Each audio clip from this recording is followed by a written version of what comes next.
Ambassador Jake Morrison stood in the center of the massive chamber and tried not to let his hands shake. The room was enormous, bigger than any stadium back on Earth. The walls seemed to be made of crystal that shifted colors every few seconds, moving from blue to purple to gold. Above him, floating platforms held representatives from 200 different alien species. Some looked almost human. Others were so strange that Jake's mind struggled to understand what he was seeing. He had practiced this speech 1,000 times. Every word was memorized, every gesture planned. This was humanity's first real chance to join the galactic community, and Jake knew that everything depended on the next few hours. Behind him, Lieutenant Amy Walsh stood ready at the holographic controls. She was young, only 28. But she was the best technical officer Earth had. Her fingers moved across the invisible interface, and suddenly images appeared in the air around Jake. Pictures of Earth, cities, oceans, mountains, people of every color and culture. Jake began to speak. His voice was amplified by technology he didn't fully understand, carrying his words to every corner of the vast chamber. "Honored members of the Galactic Council," he said, "I stand before you today representing the people of Earth. We are a young species. We know this. We have only just developed faster than light travel. We have only just discovered that we are not alone in the universe. But we come here with open hearts and open minds, hoping to join you as partners in the great work of civilization." The chamber was silent. Jake couldn't tell if that was good or bad. He pressed on. Amy brought up new images. Human achievements. The pyramids of Egypt. The Great Wall of China. The International Space Station. The first colony on Mars. Medical breakthroughs that had eliminated diseases. Art, music, literature, from every corner of Earth. "We know we have much to learn," Jake continued. "But we also have much to offer. Humanity has survived ice ages and plagues. We have built great cities and explored our entire world. We have looked up at the stars for thousands of years and dreamed of the day we could reach them. That day has come. We are ready to take our place among you." He talked about human science. Amy showed images of the quantum drive that had finally let humanity break the light-speed barrier. She displayed the research stations orbiting Jupiter and Saturn. She showed the massive telescope arrays that had first detected the Council's communications. Jake talked about human culture. The chamber filled with the sound of a symphony orchestra, then jazz, then rock music. Images of paintings appeared, sculptures, films, books. The diversity of human expression was on full display. "We are not a perfect people," Jake admitted. "We have made mistakes. We have fought wars. We have struggled with how to live together on one small planet. But every mistake has taught us. Every struggle has made us stronger. We have learned the value of peace. We have learned the importance of cooperation. We believe these lessons can help us contribute to the Council." Captain Dan Rivers stood at the back of the room with 5 other human security officers. He watched the alien representatives carefully. Most seemed bored. Some were paying attention. But their body language, even when their bodies were completely different from humans, suggested they were not impressed. Dan felt a cold worry growing in his stomach. Jake spoke for almost 2 hours. He explained Earth's government systems. He talked about the United Nations and how humanity had learned to work together despite differences. He showed statistics on education, on scientific research, on space exploration. He painted a picture of a species that was young but eager, inexperienced but quick to learn. Amy displayed the final set of images. Volunteers from Earth, ready to share their knowledge. Scientists, eager to learn from alien technology. Diplomats prepared to build relationships. Teachers who wanted to understand alien cultures. "We ask for admission into the Galactic Council," Jake said finally. "Not as your equals yet. We understand we have far to go. But as junior members, students, learners, we want to grow with you. We want to contribute to the peace and prosperity of the galaxy. We want to prove ourselves worthy of standing beside you." He stopped talking. The chamber fell silent again. Jake looked up at the floating platforms. 200 species. 200 civilizations. Some had been part of the council since before humans had invented the wheel. These were the powers that controlled the galaxy, and Jake had just asked them to let humanity in. High Arbiter Zelnoth rose from his platform.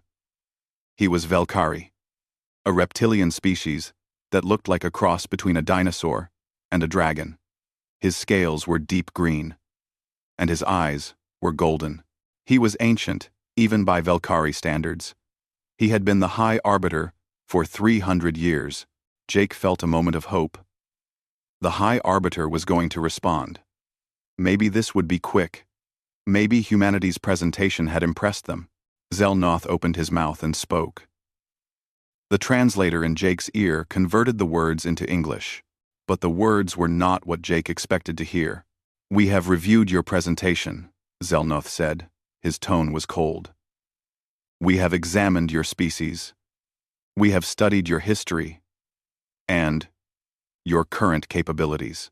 Jake waited. Amy stood very still beside him. Dan Rivers tensed, ready for anything. "The Council's decision," Zelnoth continued, "will now be rendered." The High Arbiter looked down at Jake. Even from this distance, Jake could see the expression on the alien's face. It was not respect. It was not welcome. It was contempt. And then Zelnoth began to speak, and Jake Morrison's hope began to crumble into dust. High Arbiter Zelnoth's words echoed through the chamber like hammer blows. Jake Morrison stood frozen, unable to believe what he was hearing. "Humanity," Zelnoth said slowly, "is not ready for admission to the Galactic Council." Before Jake could respond, the chamber filled with sound. It took him a moment to understand what he was hearing. 200 different species, making 200 different sounds, but all meaning the same thing. They were laughing at him. At Earth. At humanity. Amy Walsh felt her face go hot with shame and anger. She looked at the holographic displays still floating in the air, showing Earth's greatest achievements. Suddenly, they seemed small and pathetic. Zelnoth raised one clawed hand, and the laughter slowly stopped. "Let us be clear about why this application is rejected," he said. "First, your species achieved faster than light travel only 3 months ago. 3 months. Some species in this chamber have been traveling the stars for 10,000 years. Another council member rose. This one was Korath, an energy being that looked like living light contained in a vaguely humanoid shape. When it spoke, the words seemed to come from everywhere at once. "We have studied human history," the Korath said. The translator called it Thrix. "Allow us to share what we found." The holographic displays that Amy controlled suddenly changed. She gasped as her system was overridden. New images appeared. Images that made Jake's blood run cold. World War I. Trenches filled with dead soldiers. World War II. Mushroom clouds rising over cities. The Holocaust. Genocide in Rwanda. The killing fields of Cambodia. Children starving. Forests burning. Oceans choked with plastic. "This is what humanity does," Thrix said. The being's voice was cold. "You wage war on yourselves. You poison your own planet. You build weapons capable of destroying your entire species, and you came close to using them. You speak of peace, but your history is written in blood." Jake tried to speak, to defend humanity, but another council member was already talking. This one was Drenix, a cybernetic species that looked like a cross between a machine and an insect. "By our calculations," the Drenix said, "humanity has not even reached the minimum threshold for civilization. You still have hunger on your world. You still have disease. You still have war. Come back in 10,000 years when you have actually accomplished something." More voices joined in. A floating jellyfish creature pointed out that humans still used primitive chemical rockets for most of their space travel. A being made of living stone noted that Earth hadn't even colonized its own solar system properly yet. A species that looked like walking plants mentioned that humans still ate other living creatures, which they found barbaric. The worst came from Ambassador Krell. He was Huntari, a warrior species that looked like a cross between a bear and a wolf.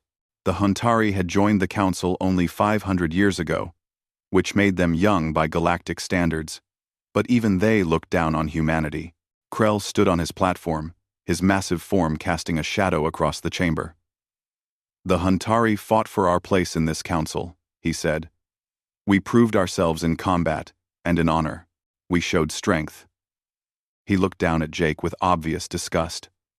"You humans show nothing but weakness.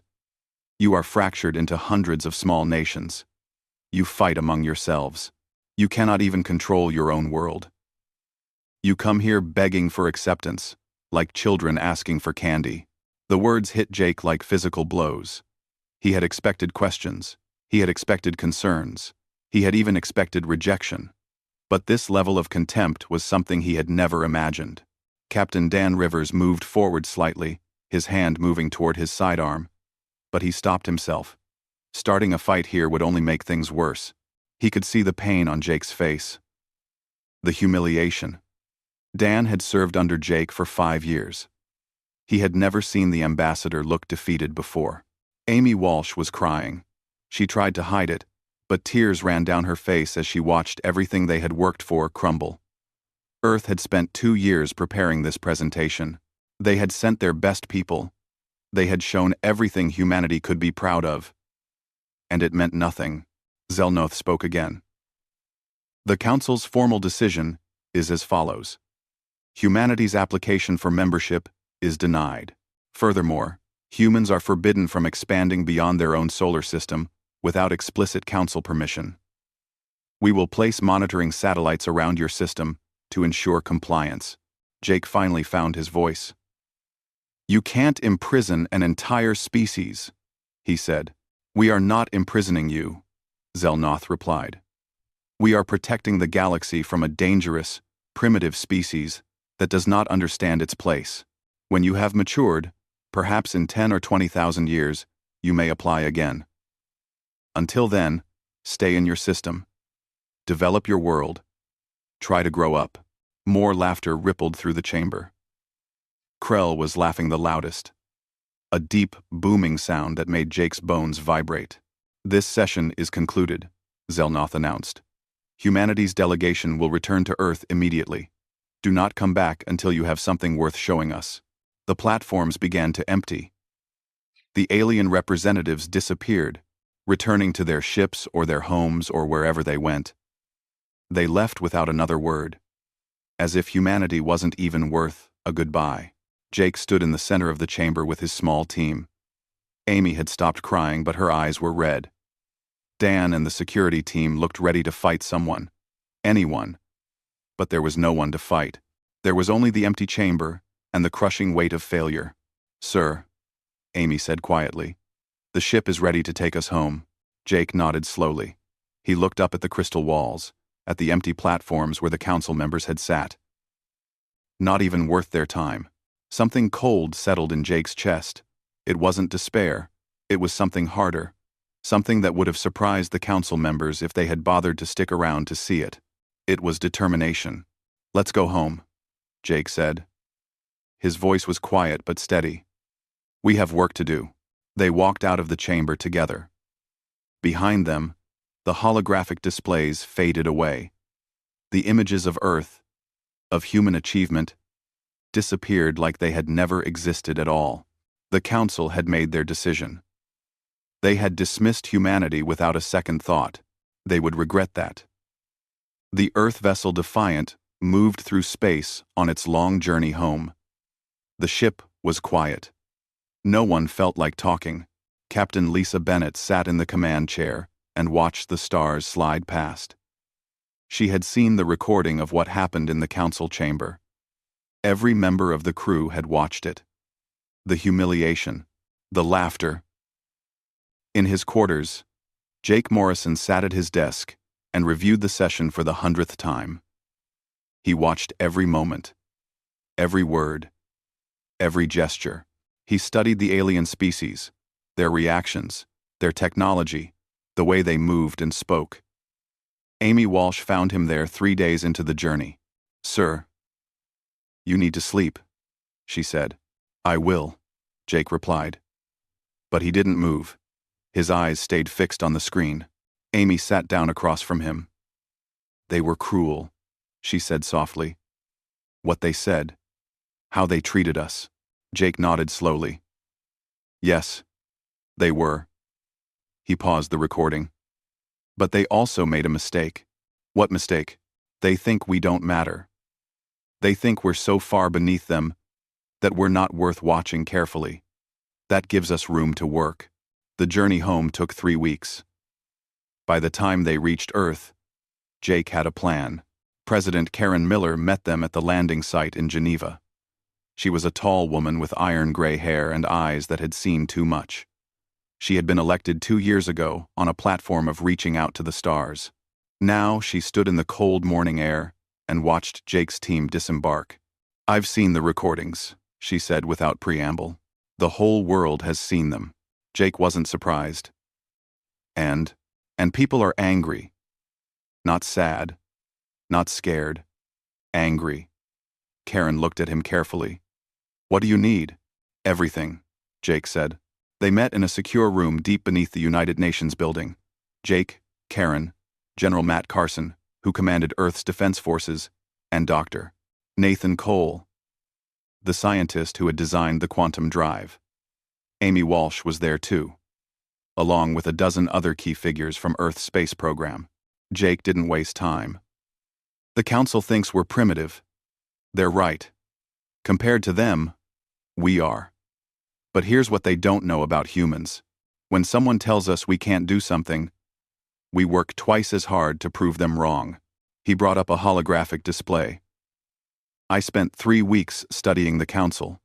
Their technology is better than ours. But they're comfortable. Safe. They haven't fought a real war in thousands of years. Some of those species have never known conflict. They've forgotten what it's like to struggle. Frode. Way. Myces. Way. Way cease.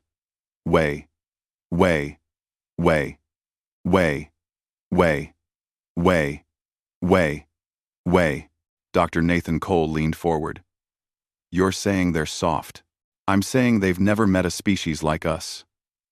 We've been fighting for survival since we climbed down from the trees. Every generation has faced a challenge. Ice ages, plagues, wars, famines. We've never had it easy. That made us tough in ways they can't understand." General Matt Carson smiled grimly. "You want to build an army. I want to build the greatest military force Earth has ever seen. One that can make the Council respect us." Karen Miller was quiet for a long moment. "That could trigger a war. Or prevent one," Jake said. "Right now, they think they can push us around forever. Keep us locked in our system. Tell us what to do. If we show them we're strong, they'll have to negotiate. They'll have to treat us as equals." The decision was made that day. Project Rising Sun began within a week. Earth changed. The whole planet mobilized in a way it hadn't since World War II. But this time, humanity wasn't divided. This time, everyone worked toward the same goal. Shipyards sprang up in orbit around Earth, Mars, and Luna. Thousands of workers flooded into space. The quantum drive technology was refined, improved, weaponized. Dr. Cole led a team of 10,000 scientists, working 18-hour days, pushing the boundaries of what humans could build. General Carson transformed Earth's scattered space defense forces into a real military. He brought in Admiral Chris Daniels, a hard-eyed woman who had commanded the Mars Colony Defense Fleet. Together they designed a new kind of warship. Smaller than the massive Council vessels, but faster, more agile. Packed with weapons that could punch above their weight. The ships were called destroyers. The first one rolled out of the lunar shipyard 6 months into the project. It was named Retribution, Admiral Daniels stood on the bridge and felt the power thrumming through the deck. This wasn't a cargo hauler converted to carry guns. This was a pure warship, designed from the ground up for one purpose.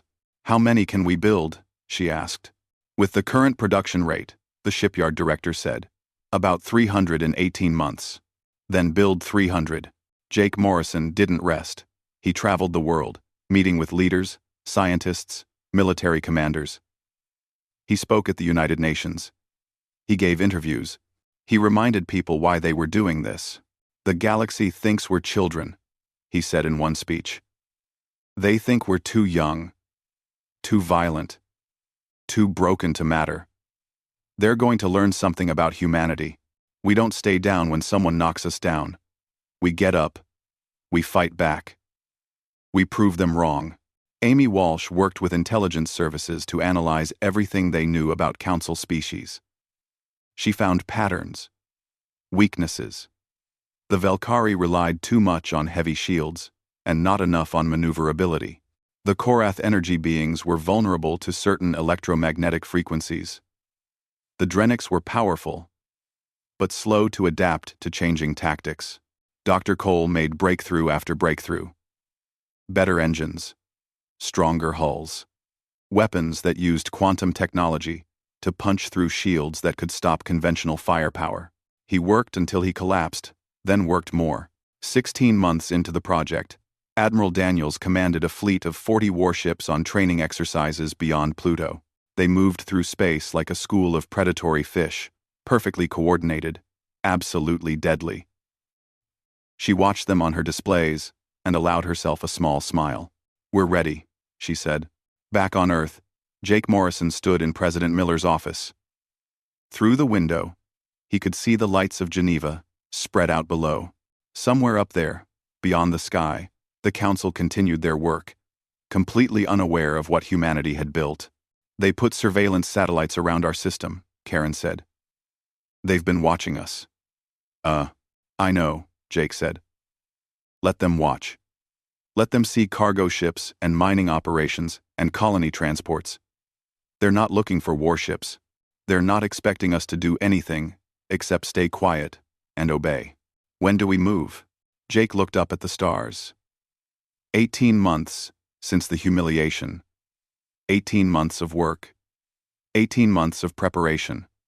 Earth had transformed itself from a species begging for acceptance into something new, something dangerous. "Now," he said, "we move now." 3 days later, Admiral Daniels led her fleet out of the solar system. They didn't hide. They didn't sneak. They moved openly, confidently, directly toward Council space. The galaxy was about to learn a lesson about humanity. Never dismiss someone just because they're young. Never mock someone just because they're different. And never, ever underestimate a species that has spent its entire existence fighting to survive. The humans were coming. And they were done asking for permission. Commander Drell of the Velkari had been stationed at Outpost Theta 9 for 20 years. It was boring work. The outpost sat at the edge of Council space, monitoring the border regions where nothing ever happened. He spent his days reading reports, checking sensors, and counting down until his retirement. So when his sensors detected movement near the human solar system, he found it mildly interesting, curious even, but not alarming. "What is it?" he asked his deputy. "Multiple ships leaving human space," the deputy replied, heading toward Nexus Point. Drell frowned. Nexus Point was a major trade hub. Neutral territory where hundreds of species did business. "How many ships?" 40. 40? That was unusual. Humans barely had 40 ships total, as far as Council records showed. The deputy hesitated. "Unknown, sir.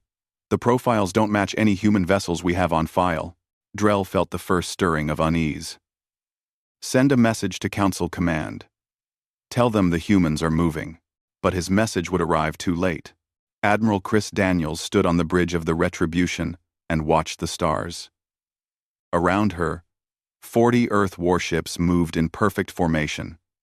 She had trained these crews herself, pushed them hard, made them better than they thought they could be.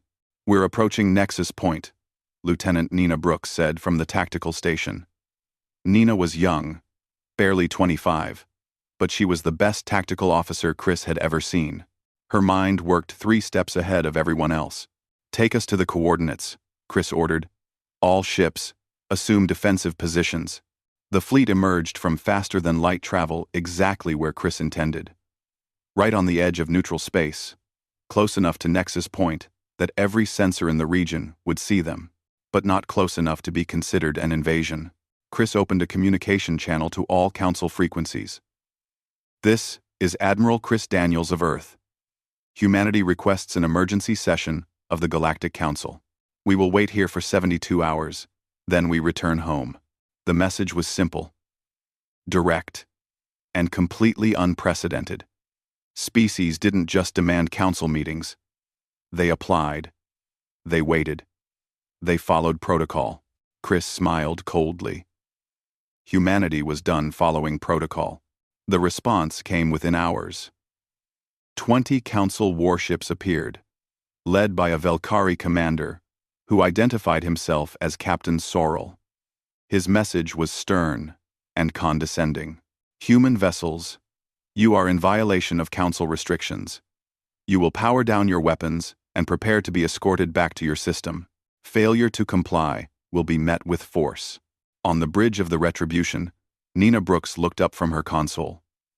"Admiral, they're positioning for an attack run. I think they're trying to intimidate us." Chris nodded slowly. She had expected this. The Council thought humanity was still the weak, primitive species they had laughed at 18 months ago. Time to teach them differently. "All ships," she said calmly, "execute Battle Plan Alpha." What happened next would be talked about across the galaxy for generations. The Council ships moved forward in a standard formation, designed to overwhelm and intimidate. They were larger than the human vessels, with heavier shields and more powerful weapons. By every conventional measure, they should have won easily. But Admiral Daniels hadn't built a conventional fleet. The human ships scattered like startled birds, then reformed in attack patterns the Velkari had never seen before. They moved fast, impossibly fast, using their quantum drives in ways that Dr. Cole had designed specifically for combat. Nina Brooks called out targets with machine precision. Retribution. Targeting the flagship's shield generator. All destroyers. Focus fire on emitters only. No kill shots. The human weapons were different too. Not the massive energy cannons the Council used, but precise quantum disruptors that could slip through shields and disable specific systems. The first Velkari ship lost its shields in seconds. The second lost its engines. The third lost its weapons. Captain Sorrel couldn't believe what he was seeing. His ships were being taken apart with surgical precision. The humans weren't trying to destroy them. They were trying to humiliate them. He tried to fight back. His ships fired their weapons, massive bolts of energy that should have vaporized the smaller human vessels. But the human ships moved like nothing he had ever seen. They dodged, weaved, spun through space in impossible patterns. "Sir, we can't hit them," his tactical officer reported, panic creeping into his voice. "Keep firing," but it was already over. Nina Brooks had mapped out the entire battle in her head before it started. She knew where each council ship would be, what they would do, how they would respond. Every human crew had trained for this exact scenario dozens of times. 4 minutes after it began, the battle was done. 20 council warships floated helplessly in space, their systems disabled but their crews unharmed. Not a single human ship had been damaged. Admiral Daniels opened a channel to Captain Sorrel. "Your crew is safe. Your ships will be functional again in a few hours. We have no desire to kill you. We simply wanted to make a point." Sorrel's voice shook with shock and rage. "The Council will hear of this. You will pay for this attack." "It wasn't an attack," Chris said calmly. "It was a demonstration. And yes, please, do tell the Council. We're counting on it." The news spread across the galaxy faster than light. The primitive humans had just defeated a council force, not with superior numbers or bigger weapons, but with skill, tactics, and technology that no one had seen coming. On Zenthara Prime, High Arbiter Zelnoth received the report with disbelief. "Impossible," he said. "This must be some mistake." But the recordings didn't lie. Neither did the 20 disabled ships. Neither did the furious reports from Captain Sorrel. Zelnoth convened an emergency council session within hours. The chamber that had laughed at Jake Morrison 18 months ago was now filled with shocked and angry voices. "We must retaliate," one member shouted. "We should have destroyed them when we had the chance," another yelled. But Ambassador Krell, of the Huntari, stood and said something different. He was laughing, but not with mockery this time. With genuine respect. "They learned," he said. "We dismissed them. We mocked them. And they went home and became dangerous. This is what the young should do when the old insult them. They should become strong enough to demand respect. You cannot possibly support this aggression," Zelnoth said. "I support strength," Krell replied. "The humans have shown strength. They defeated our ships without killing anyone. That shows mercy too. And intelligence. They want to talk, not fight. I say, we listen." The debate raged for hours. But the conclusion was inevitable. Like it or not, humanity had forced the galaxy to pay attention. Jake Morrison received the message the next day. The Council would hear Earth's petition, not as supplicants this time, as equals. He stood on the bridge of the Defiant as it traveled toward Zenthara Prime again. Amy Walsh stood beside him. So did Admiral Daniels, fresh from her victory. Behind them, the fleet of 40 warships followed at a respectful distance. "How do you feel?" Amy asked. Jake thought about it. 18 months ago, he had stood in that crystal chamber and been humiliated. He had been laughed at, dismissed, told humanity was irrelevant.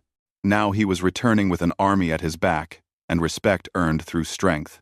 "I feel ready," he said. The council chamber looked the same as it had 18 months ago. The same crystal walls, the same floating platforms, the same 200 species watching from above. But everything else was different. Jake Morrison walked into the chamber with his head high. Behind him came Admiral Chris Daniels in her military uniform, medals gleaming on her chest. Amy Walsh carried a data pad, her fingers steady and sure. Captain Dan Rivers and a full security detail flanked them, armed and ready.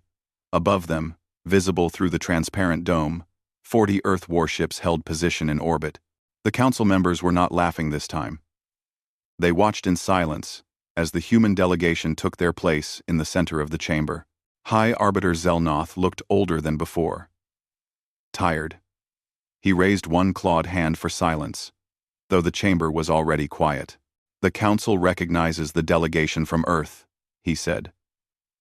His voice lacked the contempt it had carried before. "You requested this emergency session. Speak. 17 hour. 11:17 now. 70 now. 70 now. 70 now. 70 now." Jake smiled slightly. No mocking. No dismissal. Just straight to business. "Good. Thank you, High Arbiter," he said. 18 months ago, I stood in this chamber and asked for humanity's admission to the Galactic Council. I explained what we could offer. I showed you our achievements. I spoke from the heart about our desire to join the galactic community. He paused and looked around at the watching aliens. "You laughed at us. You called us primitive. Children. Irrelevant. You told us to go home and grow up. You forbade us from leaving our solar system. You put surveillance satellites around our world, like we were criminals who needed watching." Admiral Daniels stepped forward. She activated a holographic display without asking permission. The crystal walls filled with images, Earth's new shipyards, massive structures that dwarfed anything humanity had built before. Construction facilities on Mars, Luna, and the asteroid belt.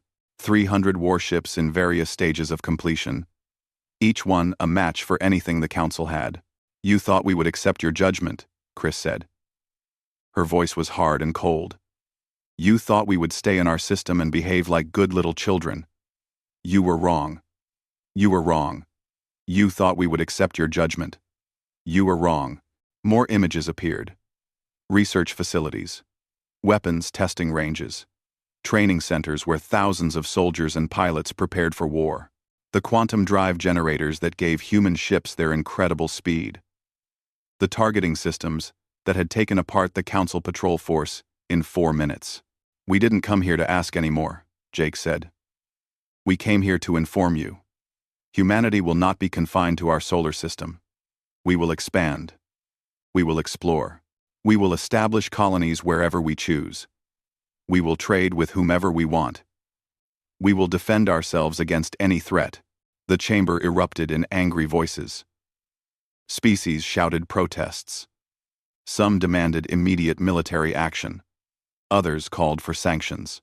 The noise grew louder and louder until Zelnoth slammed his clawed hand on his platform, creating a sound like thunder. Silence, he roared. The chamber quieted. Zelnoth looked down at Jake. You defeated 1 patrol force. 20 ships. Do you truly believe you could stand against the full might of the Council? We have thousands of vessels. Millions of soldiers. Technology you cannot imagine. Ardor. Jake met his gaze without flinching. Maybe you would win. Eventually. But how many of your ships would we destroy first? How many of your people would die? How many worlds would be damaged in the fighting? He gestured to the holographic displays. We built 300 warships in 18 months. How many could we build in 10 years? 20 years? We're good at war. Hi, Arbiter. It's one of the things we do best. Amy Walsh stepped forward and took over the display.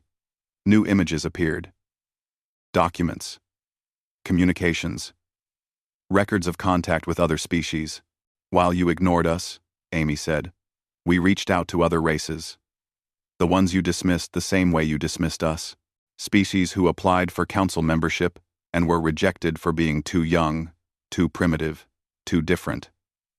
We found 37 of them. They're very interested in forming their own alliance.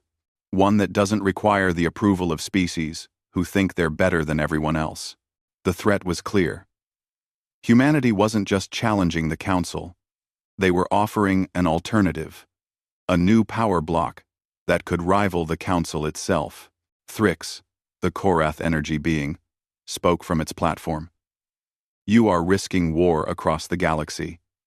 Is your pride worth so much death? It's not about pride, Jake said. It's about respect. You treated us like we didn't matter. Like our dreams and hopes and achievements meant nothing.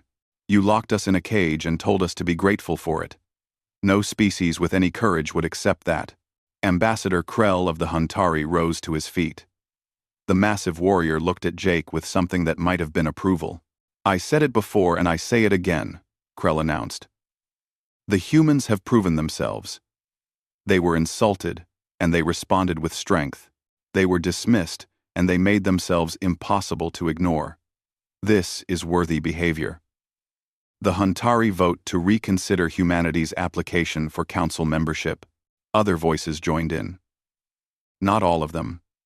Some species were still angry, still afraid, still contemptuous. But enough voices supported Krell that the tide began to turn. Zelnoth looked tired. The council would be willing to reconsider your application, he said slowly. Given the changed circumstances. Jake shook his head. No. The chamber went silent. Everyone stared at him. No? Zelnoth repeated. No, Jake said firmly. 18 months ago, we would have been honored to join the council. We would have worked hard to prove ourselves worthy. But that was when we thought the council was an organization that valued cooperation and mutual respect. Now we know different. You only respect strength. You only listen to threats. That's not the kind of organization we want to join. He let that sink in for a moment. Maybe in the future, things will change. Maybe we'll find a way to work together as equals, not as masters and servants. But not today. Today, we're going to go our own way. Admiral Daniels brought up a final set of documents. This is what humanity proposes, she said. We call it the Nexus Accord. Humanity gains freedom to expand, explore, and colonize. Council space remains separate and sovereign. We establish borders that both sides respect. We open trade negotiations. We create diplomatic channels. We agree to mutual defense against external threats. In other words, Jake said, we become neighbors. Not members of your club. Not subjects of your rules. But sovereign equals. Who share the galaxy. The debate that followed lasted 3 days. Some species wanted to fight. Others wanted to negotiate. Still others wanted to simply accept humanity's terms and move on. In the end, pragmatism won. The Council couldn't guarantee victory in a war. They couldn't afford to have dozens of other species following humanity's example. And despite everything, some Council members actually respected what humanity had achieved. The Nexus Accord was signed on the 4th day. Humanity got its freedom. The Council got peace. Both sides got to keep their pride. Jake stood on the observation deck of the Defiant and watched Zenthara Prime recede into the distance. Amy Walsh stood beside him, and Admiral Daniels, and Captain Dan Rivers. We did it, Amy said softly. We actually did it. Yes, Jake said. But the hard part comes next. Now we have to prove we can handle this freedom. We have to show the galaxy that humanity deserves respect, not because we can fight, but because of what we build, what we create, what we contribute. Chris Daniels smiled slightly. First rule of diplomacy. Make them respect your strength. Then, make them respect your character. Think they'll ever see us as equals? Dan asked. Jake thought about that. Some of them already do. The rest will learn. We've got time. All the time in the world. On Earth, President Karen Miller addressed the planet. She spoke from the United Nations building. Her words broadcast to every corner of the globe. 18 months ago, we were humiliated by the Galactic Council. They told us we weren't good enough, smart enough, civilized enough. Today, we proved them wrong. Not by becoming what they wanted us to be, but by staying true to what we are. Humanity has never accepted limits. We've never bowed to those who try to keep us down. And we never will. She paused and looked directly into the camera. But winning our freedom was just the first step. Now comes the real work. Building colonies. Exploring new worlds. Making friends among the stars. Showing the galaxy what humanity can do when we work together. The future is ours to shape. Let's make it something worth being proud of. In the market districts of Zenthara Prime, alien species that had never paid attention to humans before now stopped and stared when they saw human visitors. Some looked with fear. Some with curiosity. Some with respect. Jake Morrison walked through those streets with Amy and his security team. An alien merchant, some species he didn't recognize, nodded respectfully as they passed. A Huntari warrior gave them a salute. Even a few Valkyrie watched with what might have been grudging approval. They had done it. They had taken humanity from irrelevant to impossible to ignore. From laughingstock to legitimate power. But more than that. They had taught the galaxy a lesson. Never dismiss someone because they're young. Never mock someone because they're different. Never underestimate a species that has spent its entire history fighting, struggling, and refusing to give up. The Galactic Council had learned that lesson the hard way, and humanity had learned one too. Sometimes respect has to be earned. Sometimes you have to stand up, to be seen, and sometimes the only way to find your place in the galaxy is to make one yourself.